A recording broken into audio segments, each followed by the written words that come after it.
Good morning. Good morning. It's Brenda Eschen Shoshana back with another episode or little talk on simple solutions in a complex world. And I'm so happy to be here with you this morning. It's great. It's great to share and to connect. You know, it's so interesting to me and fascinating how deep the connections can be with one another, even though we don't see each other in person. I mean, you see my face, you see me. I don't really physically see you, but I feel you very strongly with me. And I feel that our true connection is forever and comes from a different part of ourselves. So that's why I like sharing these simple solutions because they're all really just ways to return to that part of ourselves that is connected, that is in communication, that is living in truth and in love and in goodness and harmony, which is our nature. It's really our fundamental nature. And I think the whole journey of this life is to return to that nature. And so let's talk about something very interesting, which is our problems, so-called problems. That's what most people are always concerned with talking about, trying to work them out, blaming this one or that one for different problems, struggling with life, fighting it, feeling like we're the victims of something, that something is fundamentally wrong. We don't feel something is fundamentally right and good and nourishing. We don't usually feel that on just a regular basis. We feel something is off, something is wrong. And that's very fascinating. Now, over the years, of course, many psychologists and psychiatrists and mental health workers and so forth focus on that. You know, what's wrong? How can we make you better? How can we fix it? Do you have these problems? Or can be also very much defined by what's wrong with them, or what their problems are. What's your diagnosis? Even though I worked as a psychologist for many years, I would not diagnose anyone because I knew that everything changed, and a flat label or a diagnosis, it could be valuable. I'm not saying it can't be valuable if we use it as some kind of a guideline, but usually it becomes more of an identity and it holds people stuck in place. This is who I am. This is who I am. We're much more than that. Our possibilities are much greater than that. You know, the great teacher, Pema Chodron, who's actually still alive now, one of the great teachers, she said something that once touched me so deeply. And she said, our greatest problem or character flaw is our true teacher. Mm, love that. I love that. That which we fight against, come up against, that causes problems, that causes us suffering, that breaks our heart. And we run from it, we hide from it, we want to get rid of it, we want to be better than it. But that itself is our true teacher. How amazing is that idea? Wow. That difficulty, that flaw, that addiction, whatever it is, that obsession, that confusion is our teacher. Well, what is it teaching us? We would say, well, what do you mean? What are you talking about? What does that teach us? Well, since we're constantly coming up against it, it's forcing us to engage with it, to understand, to get to learn what is it trying to really teach me, rather than what a horrible thing this is, how awful, how terrible. If it's constantly causing us pain and a broken heart, rather than trying to go around it or find a new situation that won't break our heart, why the way it's a teacher is it stops and it says, what is this really teaching you?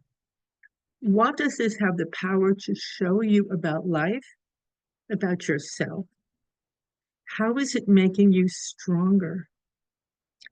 how can you use it as a guide and an aid to live a beautiful life? Wow, what a question that is. Once you can look at it that way and grapple with it that way, you can transcend it and it turns into fertilizer in the garden where flowers can grow. I'll give you a little story about that. And these are just true stories. When my father passed away many, many years ago now, but some days it feels very vital right now. Although, well, that's another story. Anyway, when he passed away, I was in great distress and shock, and for many reasons. And it took me quite a long time to really rally. I was suffering a lot. I was missing him a lot. I had a lot of unfinished issues around that. And I didn't know I had young children and I loved and adored them and I wanted to take good care of them. And this was really, it is made things very hard at that time. And one day I was walking on the street and it just hit me. It hit me.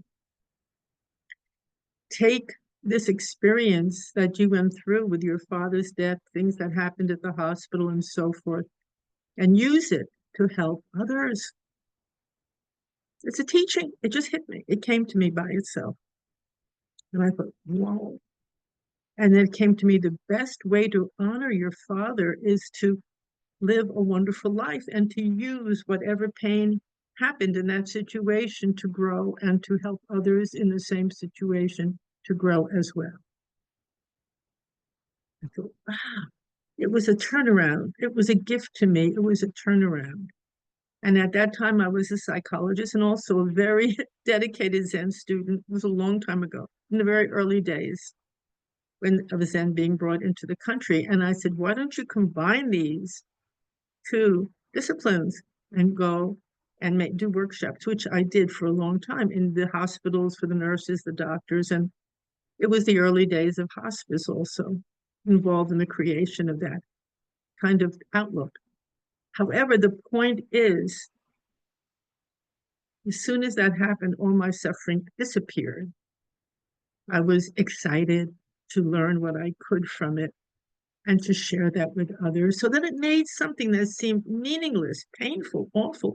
It turned it into a valuable jewel. It was something meaningful. It wasn't meaningless. It was meaningful because so many people who go through exactly the same thing could receive a lot of value from it too. I think that's a big secret, especially in this day and age, to transforming this, what seems like meaningless, crazy suffering. Why did this happen? What is this? Well, rather than just say, it's crazy, it's not crazy. It's here to teach you something. Learn what it has to teach you. It's a jewel in disguise. In Zen, we call it a koan. And a koan is a question that the teacher, the Zen master, gives to the student that does not have a logical, rational answer. It's for you to live it, to grapple with it, to take it in and make it your flesh and bones. Like my father's passing and all that suffering was a koan. And all the things that surrounded it, it was a koan. So I want to say nothing is meaningless, nothing, nothing. As crazy and as strange as it seems, no. It's a beautiful teaching. There's a wonderful quote also that I think it's by Rumi, which says, in a wounded heart, the wound is the place where the light shines through in a broken heart.